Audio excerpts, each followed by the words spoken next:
Teman-teman, saya sering dapat pertanyaan, mengapa meditasi itu terasa sulit bagi sebagian orang, bahkan kebanyakan orang yang pernah melakukan meditasi. Ya kalau menurut saya ada 3 hal sih, yang bisa membuat orang itu terasa sulit sekali untuk bisa berkonsentrasi atau bisa mengembangkan pikirannya dengan baik. Yang pertama itu adalah terkait dengan pemahaman mengenai meditasi itu sendiri. Kebanyakan orang pemahamannya tidak tepat, maka dia juga mengartikan meditasinya itu sulit untuk berkembang. Mungkin ada kemajuan, tapi karena pemahamannya tidak tepat, maka dia bilang, wah meditasi saya selalu terhambat. Saya nggak cocok untuk meditasi, saya memang nggak berjodoh dengan meditasi. Sebetulnya karena pemahamannya itu yang kurang tepat. Nah, kalau di dalam hal ini kita harus pahami bahwa meditasi ini ada 2 hal tujuannya. Yang pertama itu adalah mengembangkan ketenangan dan konsentrasi. Yaitu dikembangkan ketenangan dan konsentrasi sedalam mungkin, yang mana kita harus fokus hanya pada satu objek terus-menerus. Tapi kalau hal itu menjadi sebuah orientasi atau tujuan, maka kita harus siap. Kondisi-kondisi yang ada berupa lingkungan, berupa suasana, berupa tempat, dan juga berupa waktu, itu harus betul-betul kondusif dan intensif. Karena dia harus bebas daripada distraksi yang terlalu dominan, berupa gangguan yang suara, atau objek-objek yang menyenangkan lainnya. Nah, kebanyakan orang, orientasinya hanya untuk mengejar ketenangan dan konsentrasi. Tapi pada prakteknya faktor-faktor pendukung itu tidak mendukung sehingga mereka merasa ketenangan batinnya tidak berkembang banyak. Ya, tapi kita harus paham juga ada tujuan daripada meditasi yang kita praktekkan. Itu adalah terkait dengan mengembangkan kebijaksanaan untuk atau demi lenyapnya kotoran batin kita. Keserakahan, kebencian, dan juga kebodohan. Jadi yang tadinya kita serakah gitu kan, suka melekati sesuatu, apakah orang lain atau objek-objek yang sebetulnya benda mati, maka itu bisa lama-lama dia disingkirkan. Kemudian juga berkaitan dengan kebencian, iri hati, kemudian juga rasa kikir, penyesalan, itu sesuatu yang tidak nyaman tuh di dalam batin. Itu lama-lama dia bisa disingkirkan dan bahkan bisa dihancurkan. Yang terakhir adalah berupa kebodohan sebetulnya. Nah, meditasi ini juga bisa menghancurkan kebodohan kita berupa apa? Keraguan-raguan dan juga kegelisahan kita. Ya, kita yang tadinya biasa dalam keseharian itu gelisah, dengan meditasi ini bisa menuntun kita mengembangkan kebijaksanaan dan untuk bisa melenyapkan kegelisahan dan juga keraguan-raguan kita. Nah, maka sebetulnya kalau meditasi ini bisa kita pandang lebih luas lagi untuk menghancurkan kemarahan dan sebagainya itu, maka sebetulnya tidak ada kata gagal dalam kita bermeditasi. Nah, maka kalau kita merujuk pada pemahaman yang kedua tadi tujuannya, maka meditasi itu bukan hanya mengembangkan ketenangan dan konsentrasi, tapi dia juga bisa mengembangkan pikiran-pikiran baik yang lainnya. Seperti kesabaran, kemudian keyakinan, usaha, kebijaksanaan, itu yang harus dikembangkan juga sebetulnya, bukan hanya ketenangan dan konsentrasi. Nah, di sisi yang lain, hal-hal yang negatif itu harus betul-betul dihancurkan. Yang telah disebutkan tadi, kemarahan dan seterusnya. Nah, maka kalau kita bermeditasi dengan pemahaman yang lebih luas semacam begitu, maka kita tidak akan mengatakan bahwa kita gagal dalam meditasi, atau meditasi itu terasa sulit. Nah, selain daripada pemahaman yang kurang tepat atau belum sepenuhnya benar, yang kedua ini juga mengambil proporsi penting nih, yaitu adalah cara duduk, mekanisme bernafas, kemudian yang terakhir adalah terkait dengan cara mengamati objeknya.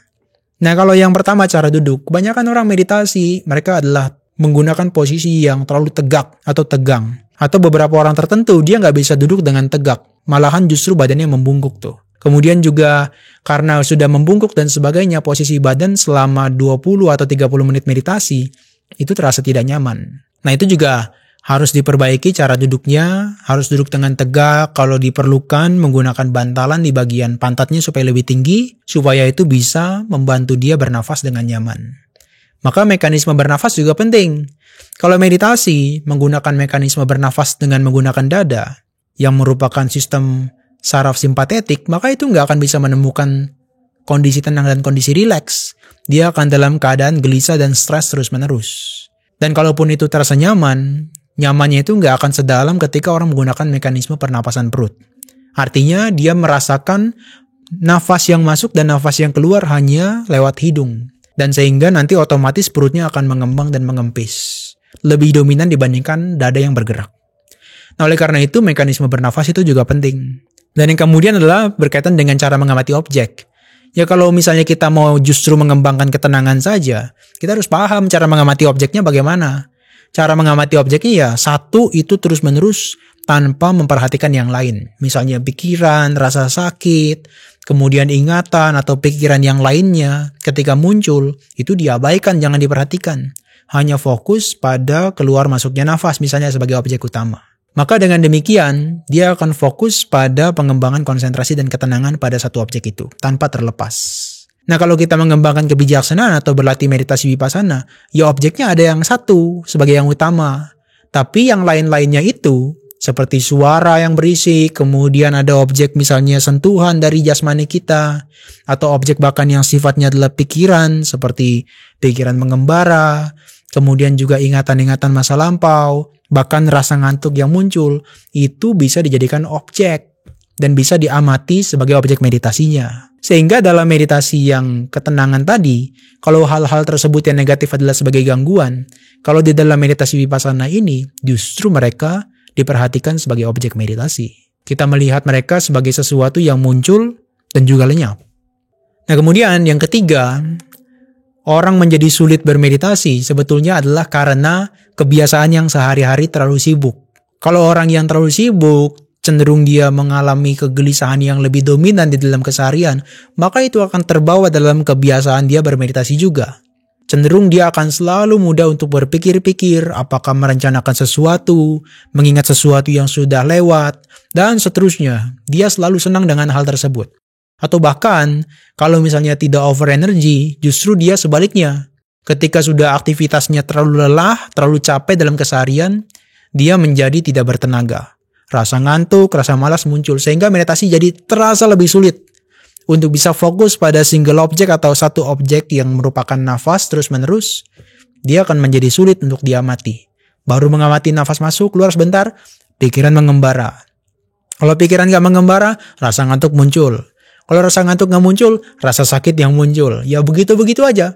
Jadi meditasi betul-betul akan menjadi terasa sulit kalau ketiga-tiganya ini tidak dalam kondisi yang kondusif. Maka yang pertama, kita harus betul-betul memahami makna meditasi yang sesungguhnya itu apa. Sehingga kita tahu dengan jelas apa yang mau kita capai.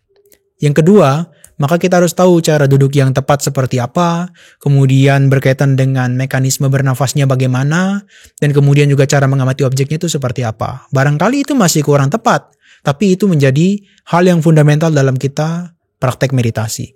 Dan yang ketiga, kebiasaan sehari-hari itu juga mengambil proporsi yang besar untuk bisa membantu kita bisa tenang, bisa lebih konsentrasi, bisa mengembangkan kebijaksanaan, keyakinan, semangat, dan juga berkaitan dengan hal-hal dari batin kita yang positif.